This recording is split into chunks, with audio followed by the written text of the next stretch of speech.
Ulishawahi kusikia hadithi ya kioo cha jamii kilichopasuka kabla jamii haijakitazama? Kuna hadithi ya kijana mmoja aliyebeba matumaini ya mioyo ya maelfu ya watu wakimtazama katika uwanja mmoja, na aliyezaliwa katika jimbo la Brazili, Sao Paulo, ambaye jana katika uwanja wa New York Jazz Complex ameweza kubeba hisia za watu wengi baada ya kupoteza mchezo wa matumaini kwa nchi ya Brazili kuelekea robo fainali. Basi safari yake ilianza tangu mwaka 2014 ambapo alifunga mabao 4 na kufanikiwa kuifikisha Brazili katika semifinals. 2018 alifanikiwa kufunga mabao 2 nchini Urusi, na 2022 alifanikiwa pia kufunga mabao 2, lakini jana amefunga bao 1 katika uwanja huo na kufikisha mabao 9 katika michuano ya kombe la dunia tangu mwanzo wa safari yake.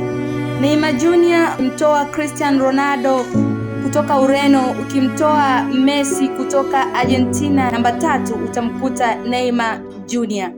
Wapo waliopita nyuma yake, akina Ronaldinho, akina Kaka, akina Ronaldo Nazario, na yeye alitazamwa sana kwa ukanda huu wa sasa. Kuaga vipenzi vya soka, lakini kwa kuomba msamaha sana wale waliotegemea kuwa atalibeba taifa lake tena kwa mara nyingine, kama kelele zilivyopigwa siku ambako jina lake lilitajwa katika kikosi cha kocha Carlos Ancelotti, na vipenzi vya soka kufurahi kwa matumaini makubwa.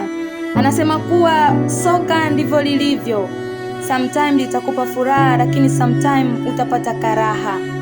Alichagua kuipenda soka, basi hata hivyo anachagua tena kuliacha soka, wakati ambao watu wengi wenda wangependa kuona radha na utukufu wa miguu yake.